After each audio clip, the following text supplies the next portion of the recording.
kumbuka wanawake, ukaona kwamba tunahitaji recognition na ukatupa recognition. Tunakushukuru sana, tunakupongeza sana.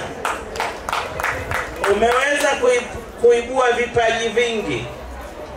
Na nilikuwa natazama hapa nikakuta kwamba mpambaji bora hata ofisi ya mkuu wa mkoa hajawahi kumpa tenda ya kupamba. Lakini pia nikasikiliza mpishi bora, sijawahi kumuona pale ofisini kwangu akilisha hata mkutano mmoja huyu mpishi bora.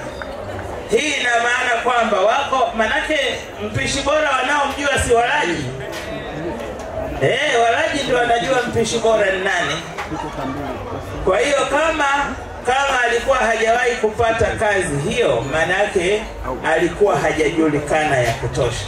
Lakini kupitia wewe umetusababisha kumjua, na mimi nitawapigania hao waliotajwa kuwa bora kuhakikisha tunaendeleza vipaji vyao.